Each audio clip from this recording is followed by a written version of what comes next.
It's late April, actually feels like early March. I had a bit of a frost on this morning, unbelievable really, hence the big jacket. But yeah, I'm over at A1 Pits, turned up yesterday evening. I have been here once before with my old man, had a little bit of a social in the camper van. Beautiful place, I'm on Pit 6, which is the biggest lake on the complex. Turned up yesterday evening, like I said, actually saw fish smashing out on the end of like a new northeasterly. Classic spring sort of shows, on the move you could tell, but I thought I might be able to nick one. Threw a few bits of foam out at them, see if I could pick one on the move, but nothing's happened, and I've literally seen them all out in the middle and right over the other side. Actually moved on a new wind that kicked in last night. I have been sort of dancing around, thinking about a move, early move, throw at them, and I've just been sort of trying to sit on my hands because this wind has now started to swing back this way. So hopefully they might move back across me. I have got one on the deck now as well, which put a couple of spawns of bait over, nothing crazy, because like I say, I've turned up before the boys last night, just give me a little bit of an heads up, and hopefully we can get one on the bank. We'll see. It definitely looks like classic sort of spring chasing them around tactics, but sometimes that has definitely gone against me in the past, and sometimes sitting on your hands can be the way forward, but we'll see.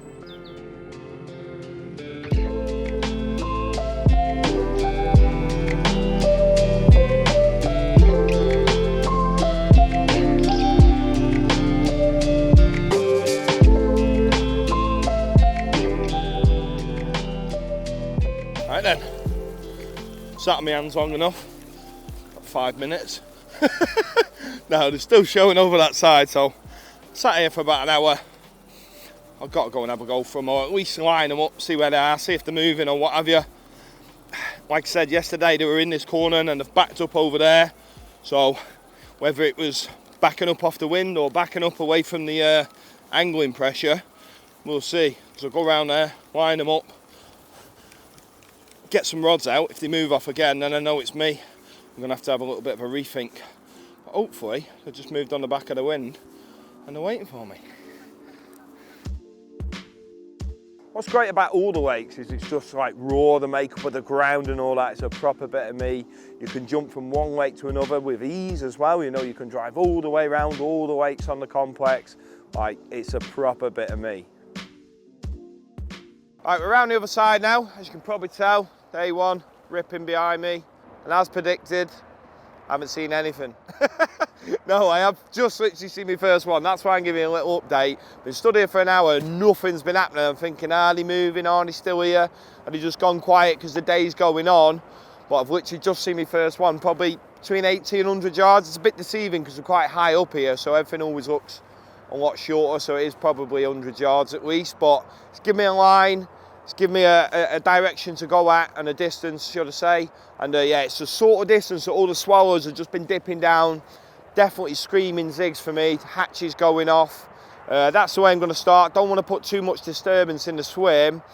Don't really know the depth. I'm just going to start tall, judging from what the depths were over there. I think it was about 14 foot over there.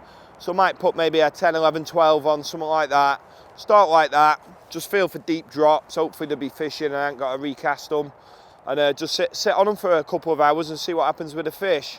I am sort of predicting that they might move again on this winter. Look, I don't know this place at all. I'm just guessing from what I've learned already. When I turned up yesterday evening, they were on this wind, but by this morning they were definitely backed up. So I'm sort of hoping that they repeat that same pattern. You know, if they do the same things all the time, especially in the spring. They can be unpredictable, but they can definitely be predictable as well. So hopefully this is one of them predictable times and these fish are going to back up. That's if they've gone. I mean, I've just seen one here, so hopefully they're here and we'll get some bites, but we will see. Right, let's get the rods.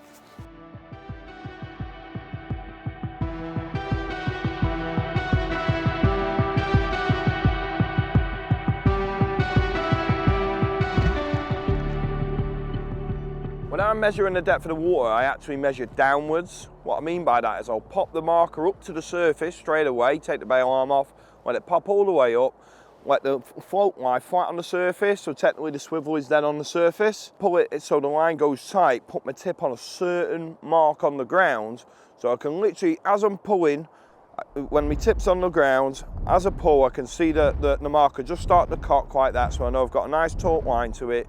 I've made a mark on the ground, and what I'll do is I'll just pull back slowly all the way until I feel that swivel hit the lead, and I'll make another mark with my tip, go over, scuff the ground with my foot or what have you. What I've done there is I've measured the water column onto the ground in front of me so I can physically see how deep it is.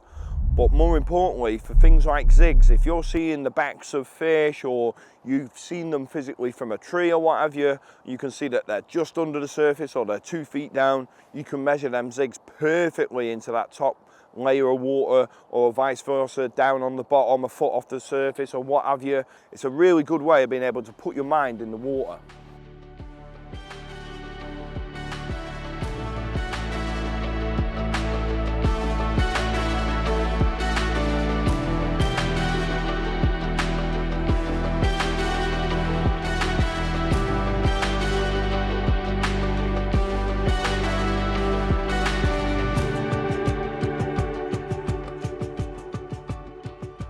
Definitely feel like I'm doing as much as I can be doing with the zigs up in this deep water. Obviously I wouldn't go from any lower. I've gone right up there, sort of top 3-4 feet. I've seen a few fish showing right out in the middle, no man's land, as you can sort of predict on a pressured pond like this. I mean, it is quiet, but they're definitely out in the middle. What to do? I'm sort of toying with a few ideas based on what I've seen so far, but look, I've not even been here 24 hours, but keeping my eyes on the pond, watching for everything. Hopefully they're going to repeat the same process of when I got here yesterday evening. So hopefully start to show on this wind and start to back up at some point through the night. If I start to see a sign of that, I'm happy to stay put here. Whether a fish zigs or not, I don't know. I feel like I really want to have some rigs on the deck, put a big hit of bait out there. I've got a lot of bait with me. I'm told from people that I know fished here before, they do like a bit of bait, so it's definitely an idea, but like I said, I'm just keeping my options open at the minute.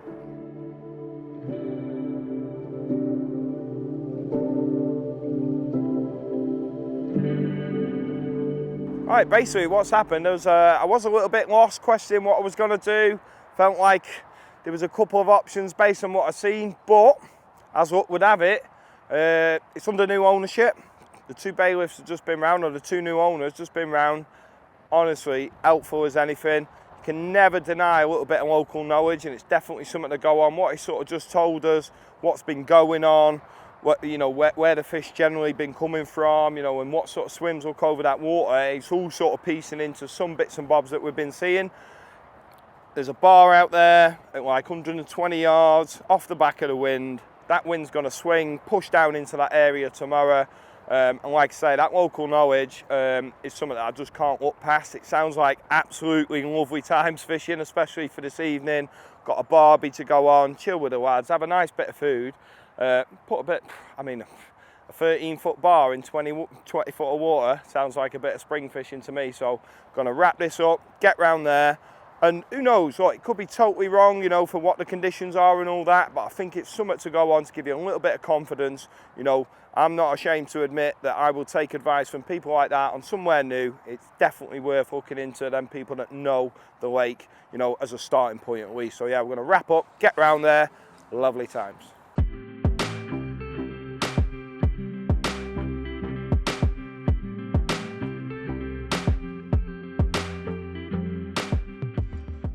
Well, as you can probably tell by the smile on my face, I'm pretty happy with this swim. This is a bit of me, to be fair. Slopey, bit dirty. Apparently, there's a little bit of a bar that you can wade out to as well. I mean, that's a bit of me, get a little bit wet and everything. Like, I'm excited. If there's a bar out there, like he says, that's going to be even better. It's springtime, you know, sun's on the surface. I've actually just seen a couple of fish on the surface when the water flattened off here. Like, this is screaming it. Parked in the swim. It's a no-brainer, isn't it? It's a great starting point anyway. I don't want to sound too cocky or confident, but like, I can't ignore that advice, you know, especially, it was more the knowing there's a bar in deep water. It's exactly what you need to know, what to be finding. That's the sort of thing that I would have been looking for. So now that I know that it's out there, hopefully we can find it, find a nice patch among it where we can get some bait. 3 rigs on the bar. Gotta give it a go, haven't we? That's it, and then get the barbie on. Odds.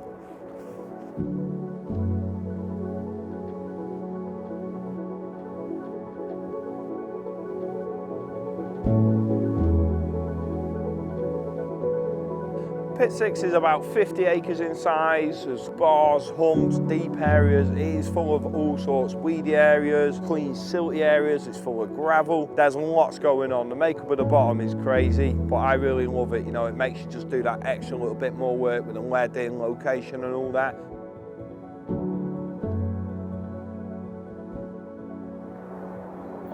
Oh, that is the one. That is the one. Can't even take that clip off, it's that good. Don't even care how deep it is. That's it. Oh, so nice.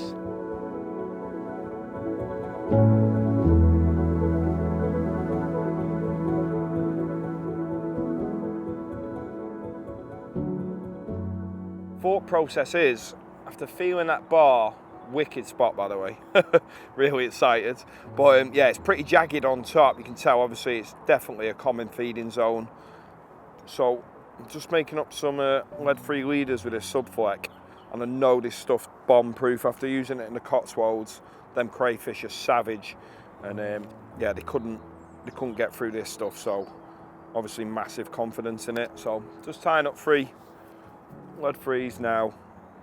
It's around about 120 yards. I haven't re-wrapped the marker yet, but should be just a bit shorter to on top of the bar, and then it just drops off savage in front. So I've just gone just past all these lead-free leaders. Obviously they're still really heavy, even though they're lead-free. So yeah, that's the plan. 3 of these. Probably going to go rig-wise, either 2 on the deck, 1 popped up. I might go 2 popped up just to start with, just for a confidence thing, because the water has been dyed here a few weeks ago, and there's a lot of little bits of Canadian just drifting around. So yeah, just as a confidence factor, in case there's any little bits of debris on top of that bar, just want to get that hook bait up off the bar so it's definitely still fishing.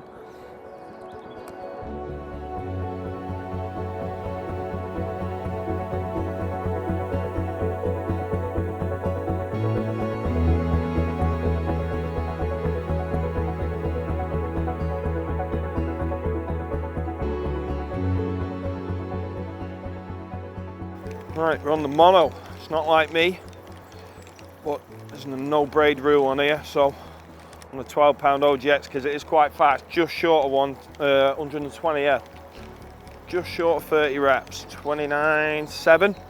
But yeah, I've got the tapered leaders on just to be able to make me ping it. And I always, sometimes when you're wrapping up and you've got a tapered leader not there, can cause you issues, so I always wrap me first 3 or 4 wraps down low and then come up the sticks. Just a little edgy tip from me, you know. But yeah, and then obviously when you're winding that leader knot on, you want to get it tucked right down to the bottom of the spool so it don't get in the way of any of the other lines that come behind it. Yeah, that's it. For me, the spring is all about keeping mobile and being prepared as well. The fish are moving around the pond a hell of a lot, exploring all the areas that they've not been in for long periods of time. They can be on the back of the wind, on the wind, in the edges, on the bottom, you know. I need to have everything in my armoury ready to go. It could be zigs on the surface, in the edges, on the deck. Who knows? I've got to be ready, got to be prepared, and being prepared to move as well. Not being lazy and just think, oh, they're gonna come. Got to be here, there, everywhere, keeping my eyes on the pond, ready to move at any given time. Bait-wise, not gonna go too crazy with the amounts to start with. Maybe 15 spons, big spons, over the top of 3 rods. It's not too much really. Spread across all 3 of them. It's quite a wide area. It's going to go a few, what these Manila Active chops, 16, so sort of max the hatch. That's what I'm using on the rigs. A couple of dumbbell wafters, and one's a Manila pop-up. Just match the hatch colour. So yeah, a bit of that, bit of maize as well. Salty as anything, this stuff. Bit of fleck of colour, and again, got a little bit of artificial corn on the back of one of the rigs. And then yeah, I'm going to top it off with a little bit of maggot. Got some reds, got some whites, and then obviously a good old dousing and a cloudy Manila liquid. Just give it that weight as well. Obviously it's going to give it that leakage, but it just gives it that little bit of weight in flight because it'll be quite a light mix. And obviously if I want these spons to fly true, try and get a bit of weight in there because I've got a bit of a crosswind kicking in now.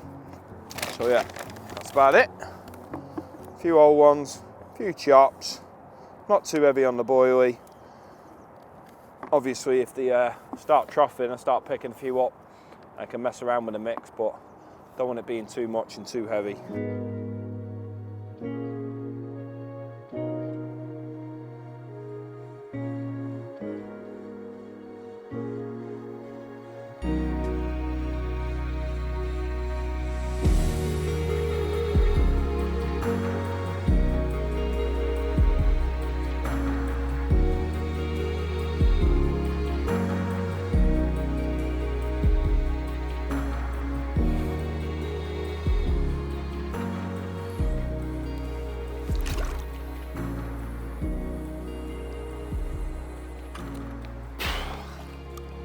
One bite.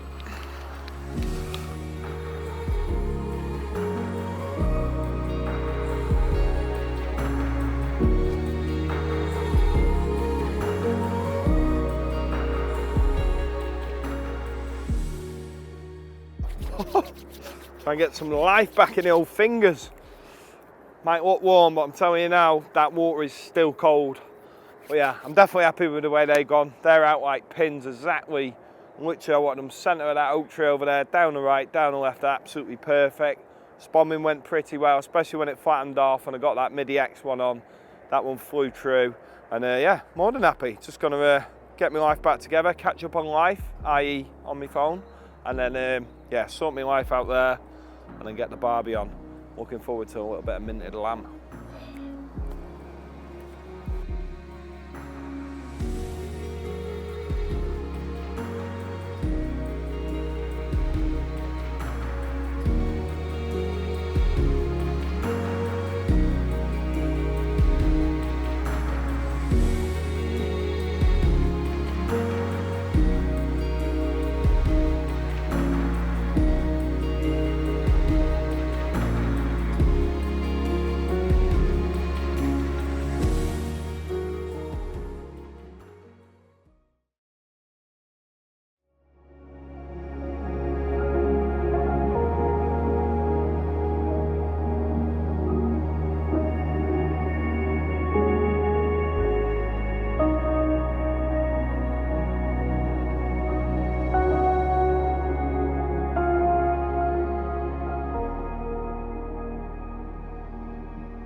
As you can see, the big jacket is back on.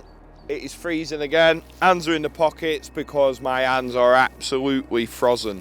Just slipped back a morning bream, which was a nice wake-up call at 5:10. But yeah, apart from that, very little has happened. But I've literally just seen one show now on that bridge. I've been seeing them show sort of back of the wind. Feels like they're coming over, but maybe I'm just sort of saying that to myself to give me a little bit of G'ing up. Hopefully they are going to come over on this wind as soon as this sun starts to creep out a little bit more. Fishing on that bar, obviously was a sunnier day yesterday as well, so that's what attracted me to this sort of shallower ground. Hopefully that sun gets up, these fish get on this bar. I've still got 2 rods fishing. I'm happy with. I'm not going to try and get that other one out. Just going to leave it for a little bit. It's sort of late morning now, what, 7:30, 8 o'clock. So hopefully we can get a bite. If not, got to reevaluate.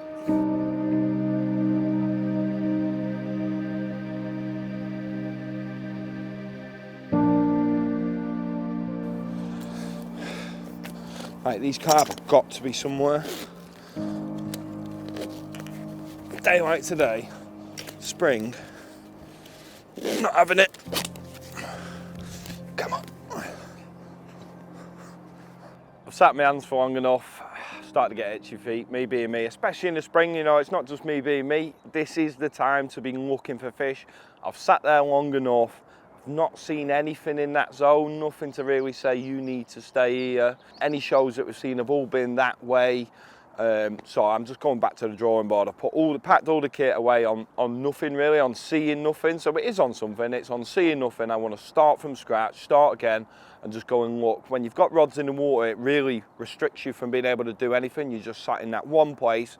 So I thought, you know what, midday's come around, chuck the gear in the van, let's start from scratch. So we're going to go and have a mooch round. Hopefully we can find the fish somewhere, but if not, we've got a few things to go on, you know, where we've seen the fish, where they're moving from and to, try and find interception points. Who knows? I haven't got a plan, but sometimes that's the best way.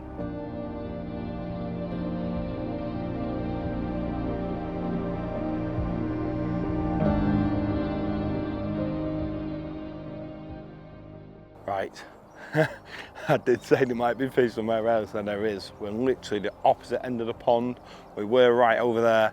I've come round to the back of this wind as a starting point. Obviously, with this sun being out in a minute, it has just gone in now, and I can see a group of, I've only just got out the motor, and there's a group of 20 carp at least sat in this dark water here.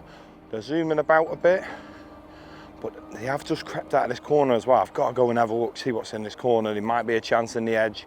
It's definitely looking ziggy without a doubt as a minimum, but if they're getting in that edge and I can see signs of them eating or see them eating, I'm obviously going to go for the edge stuff.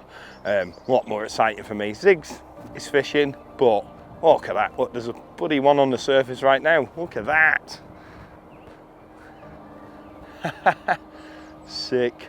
Come on, look at that. There must be 15, 20 fish there, mate. Easy. Just see them touching up. They're right in that top foot. Right in the top foot. I mean, it's ziggy all day long, but I've got to go now. Let's go and have a look in this corner. Got to. Can't stand here any longer.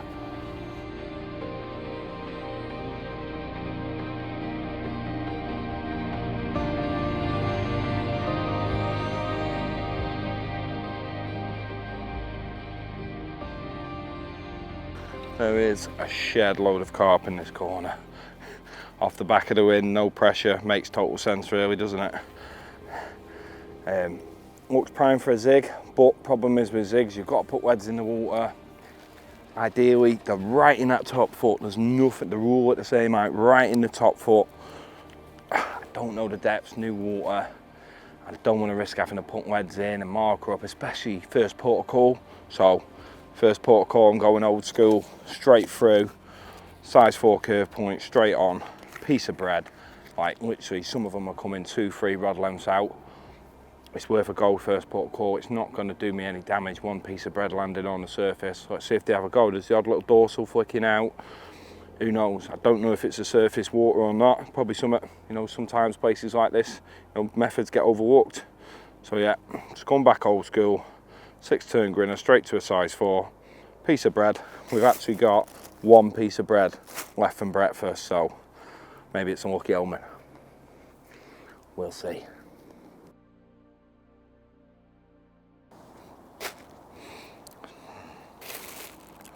It's best of both as well.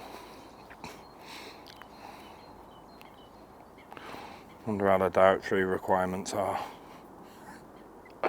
Right, through.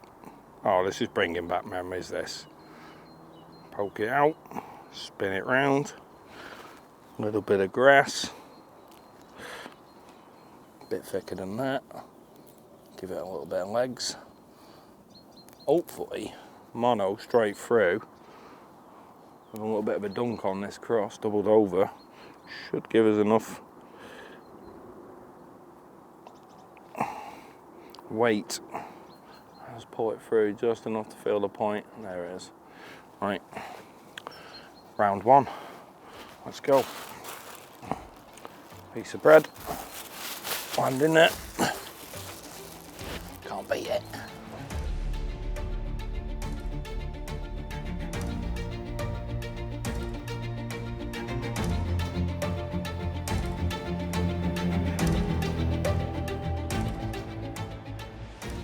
Right, seemed old school, weren't the way to go.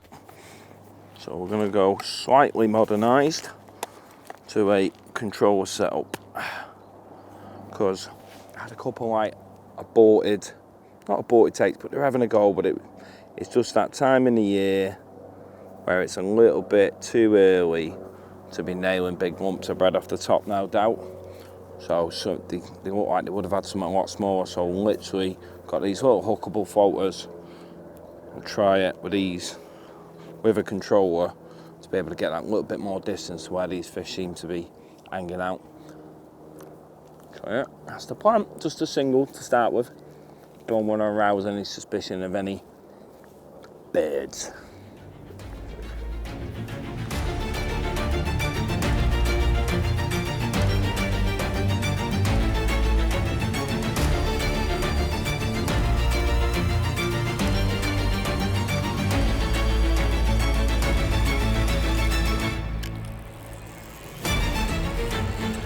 Yes, here we go.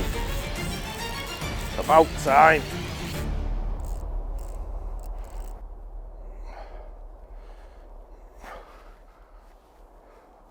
No, gone. Ah, found something. Ah, gutted. Better fish that was as well.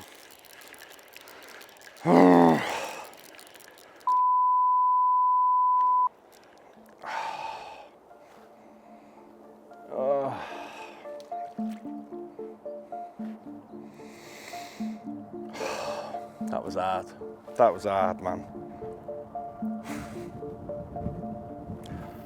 What can you do? He found something. He knew where he was going.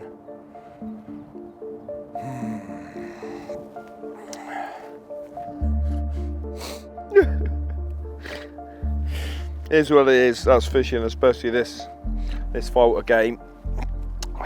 Not gonna let it deter me though.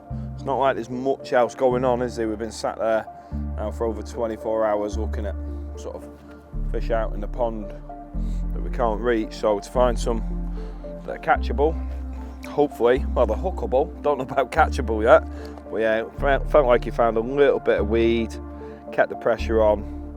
Is what it is. These things happen. But yeah, just going back at it.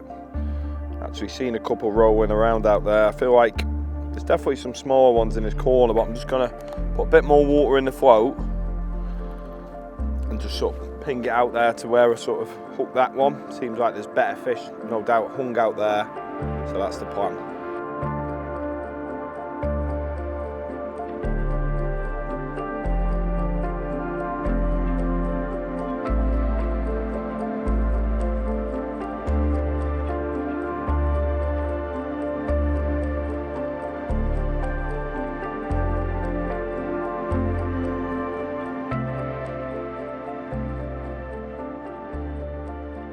This chance has definitely slipped away now. Obviously lost that one, bit gutted, but it is what it is. The fish have definitely started moving out of here in numbers. Where they've gone, don't know. Definitely see a few sort of creep that way. Obviously still thinking in my mind where they ended up yesterday evening. So I'm just gonna have a quick look down there, see what swims are available and look over that water potentially. If they do turn up there this evening, and I'm gonna whip back round and probably just sort of settle over there and have a good look out in that stretch of water there, because it's got a great view of the pond as well. Not going to rush into trying to fish from or anything, unless obviously an opportunity presents itself. But for now, back on my toes, having a look around, back to square one really.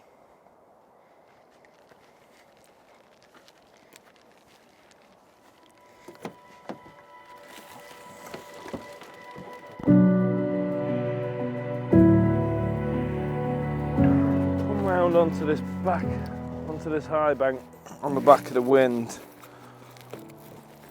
just based on everything's been back of the wind. It just seems like they just don't like this wind, and to be honest, neither do I. It's bloody freezing. I've got windburn, chat whips and lot, so I can understand that no doubt it's a little bit warmer on the back of it than it is in it. So based on that premise, found a nice swim that juts out further than any swim along this bank, no doubt called the point. If it's not, it is now. And yeah, I'm going to have a little head up.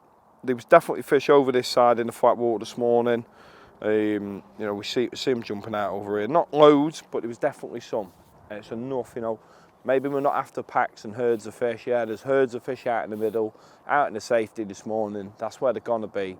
So it's them sort of small numbers of fish that are the more catchable ones in the catchable areas, no doubt. So yeah, going to chuck this leading rod out, have a feel across the front of this swim, see if there's spots, tell me, right, yeah, that's a winner, that is. You want to have some rigs there, you know.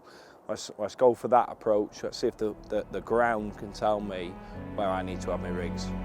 That's it.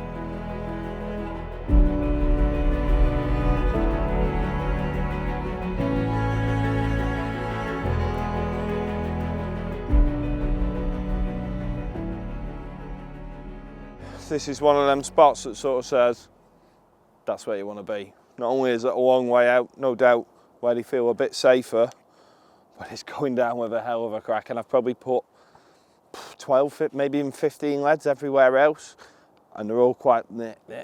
And this one's like, wallop.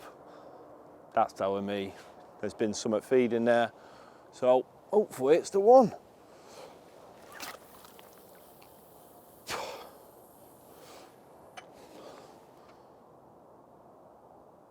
Oh, that's so good.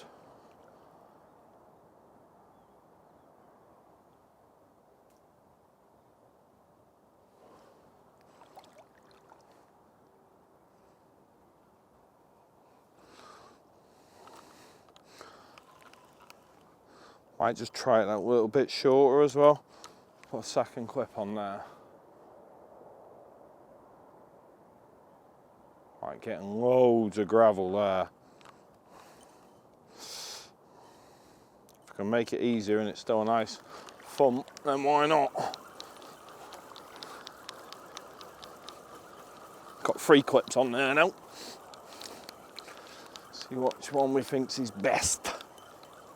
So yeah, it's like smooth, firm at the back, coming into a bit of gravel and then solid gravel. So just going back to that second clip now, as well, deep water like that, gravel shouldn't be so exposed at this time of year unless it's been fed on. Obviously bars, raised areas, things like that, they're always going to feel gravelly, but something that's in deep water, level ground, the only reason it's gravelly is because all that silt has been lifted and pushed to the side for some reason. No doubt feeding.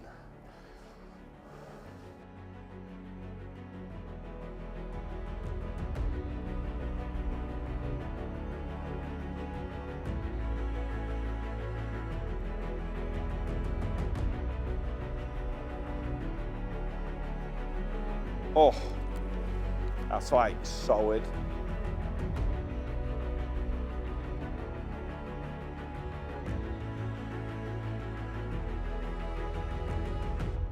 I am just in the process of re-spooling, which isn't ideal, but it's got to be done. My mono, which I obviously haven't been using for a long time because I'm generally braid, them spools obviously deteriorated. I've had them on for years, and pretty soon sussed out that it was a bit weak down underneath. As soon as I got further out, give it a little pull test, it just didn't feel right, it felt like dry. Give it a pull test, and it was breaking quite easily, and I just thought, better not run the risk. So just re-spooling up with nice fresh mono. Pulling out all the stops here, new line, fresh rigs, my last 3 mull buck baits in the pot. So it's all coming together, isn't it, really? As long as the wind doesn't change. I'm pretty much ready to go now. I've had to switch all my end tackle around because it is a long distance, real deep water. It's 35 rod lengths out.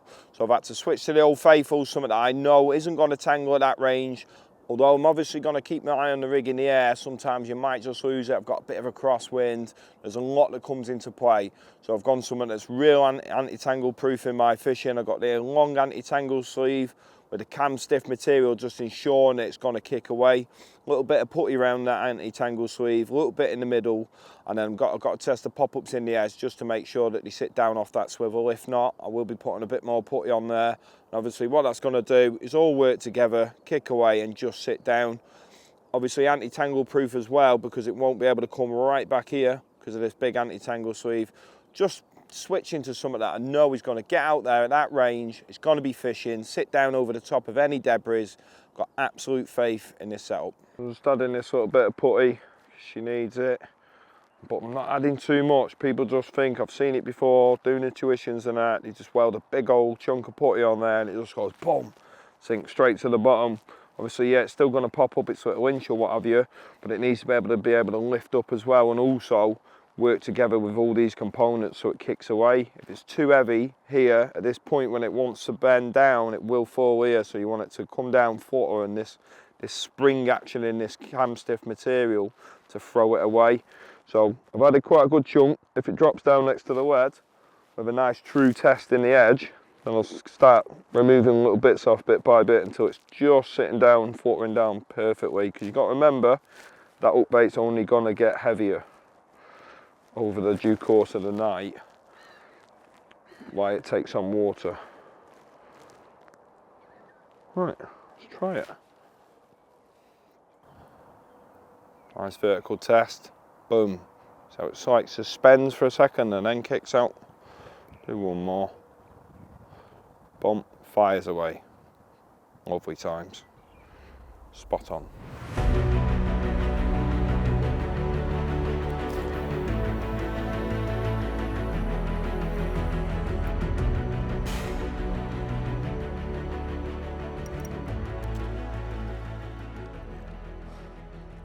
Absolutely slammed down on mono.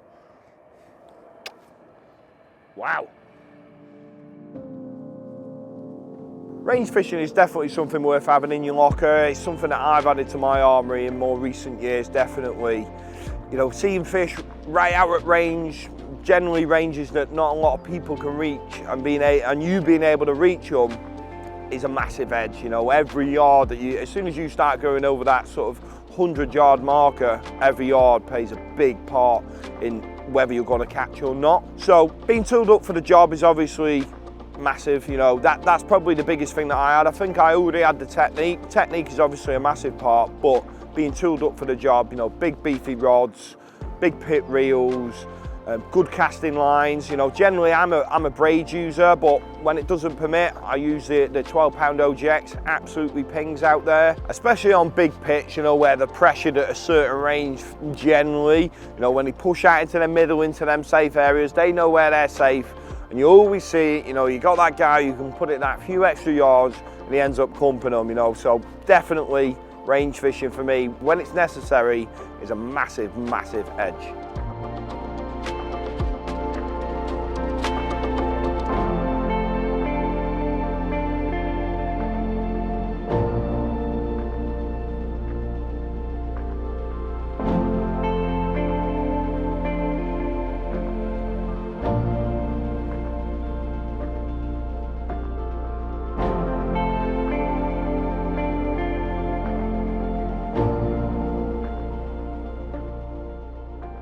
That's about as good as I can give it. I've pulled out some sort of probably old but gold methods, great for spring fishing, filled it in, bit of maggot, corn, or salty maize if you like, bit of buoy we chopped up, but put it at range where we've been sort of seeing them fish, probably past a lot of the ranges what other people are fishing, on a nice bit of ground. There's fish showing behind me now, probably between 50 and 100 yards. If they start coming this way, backing up on that wind like they have been doing, obviously hating the wind for whatever reason, probably the temperature of it, we're in with a good shout. I've pulled out all the stops. I think I've worked my butt off really to try and force a bite. Obviously got a bite, won't mention how that went, but I'm confident. I'm definitely confident. There's a backup plan of tomorrow maybe beating them into that corner and getting some zigs out, getting the depth sorted, get some zigs out on the off chance that they might pull in there again. Wind staying the same. That's about to get out of jail free card, but hopefully, fingers crossed, I'm going to get myself a nice takeaway tonight with the boys, watch the sun go down, and wake up to some fish through the night, and hopefully in the morning.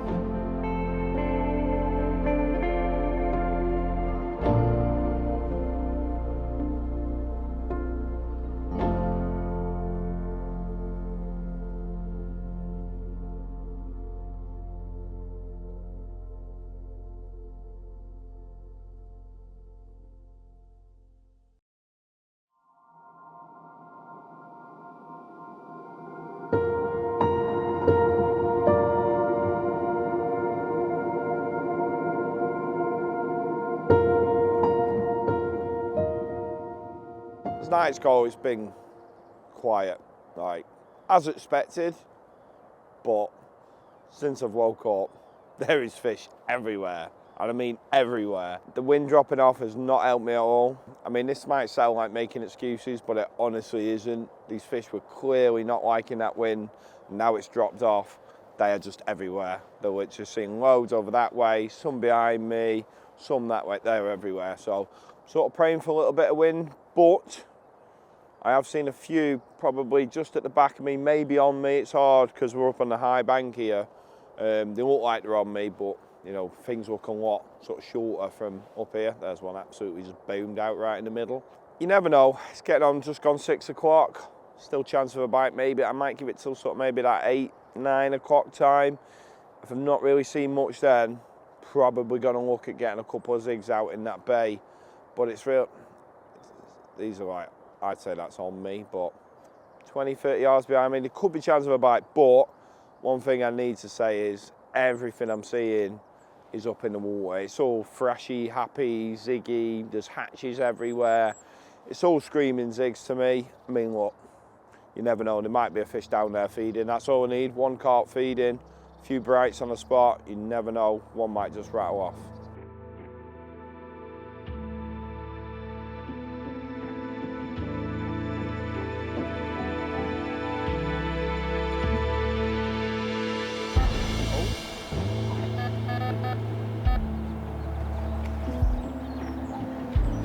Bite.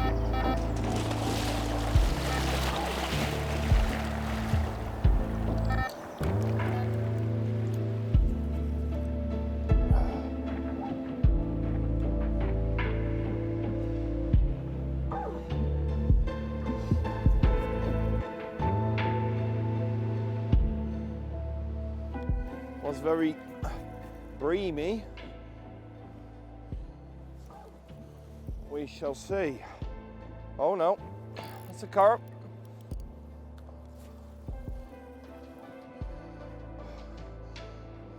Oh. Well, it made me wait for it and work for it. I think we might have a carp on here.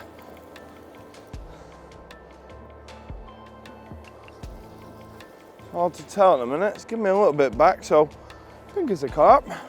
Oh yeah, oh yeah. Oh, it's definitely a carp. Ho ho, that's what we wanted. Got to go in the net now, boy.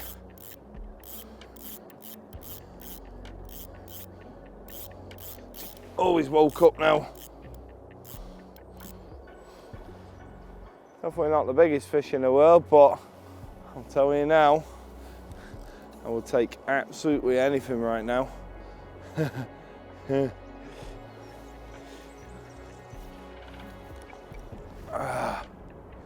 made me work. Oh, it's a tiny little stocky. It's definitely a small little stocky. On the pink, I will take that. Go on, Gil. Oh, oh, oh, it's a hell of a netting. Oh no. You gotta go in the net now. Oh, come on. Second time lucky. Oh, I needed that. What a rescue. Oh, sick. It's only a little one. I think it's what I needed. Oh. Oh.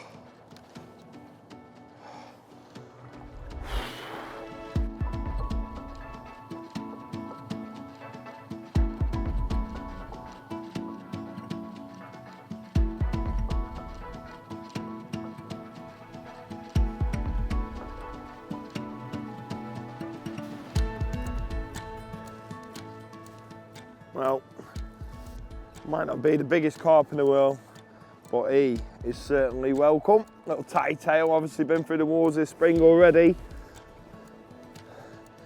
There's one in the bag.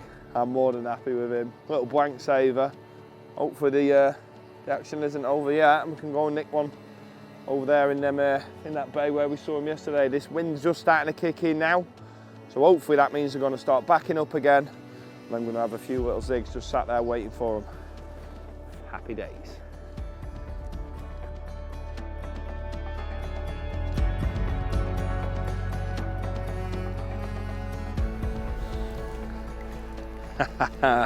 Happy days.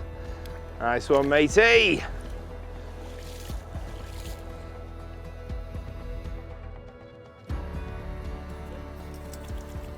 Right, I've made the decision that the spare rod that I actually caught on, just got to ping it out with a zig on, because still sort of seeing the odd ones out in the pond in front of me here, and I haven't seen them make a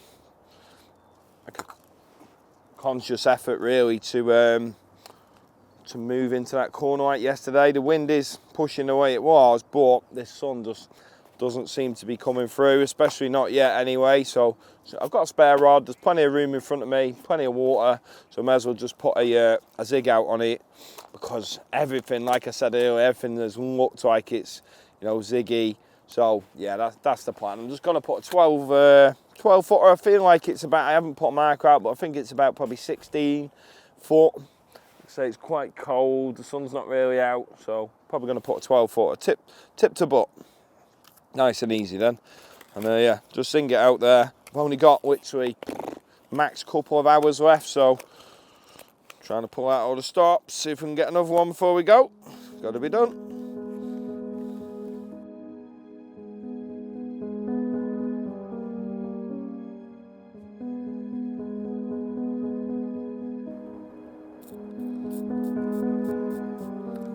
One for the ladies.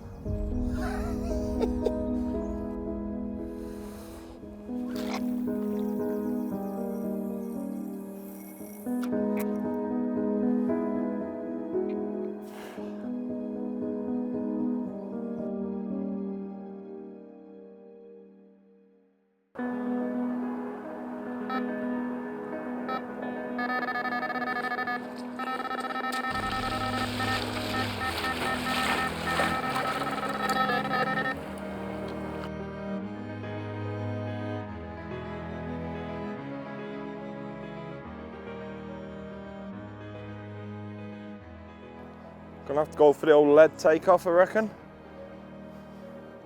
So get him away from that tree first, though. Come on, come on. Ooh.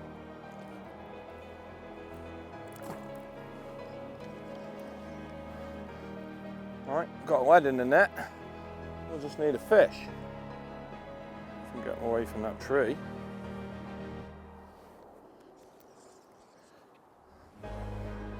Come on. Come on.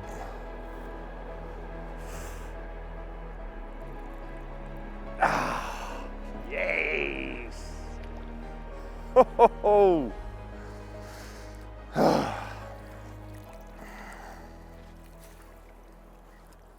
That's a bit of a better one. Ah. Ah.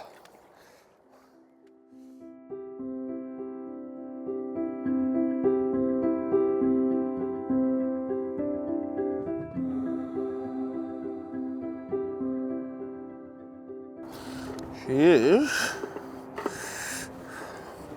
21.8. Buzzing on that. I worked for that as well. Just goes to show a little bit of persistence can make all the difference. Let's have a look at her. She's going to behave.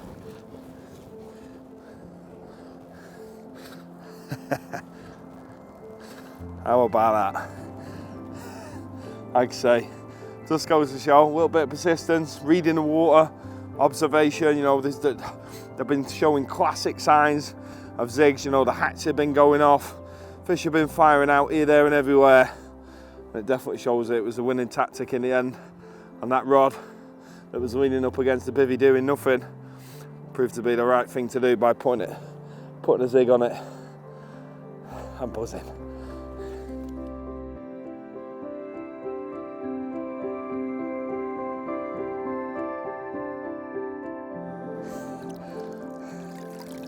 I've absolutely loved that on here, honestly. Like classic spring, big pit carping, you know, kept me guessing.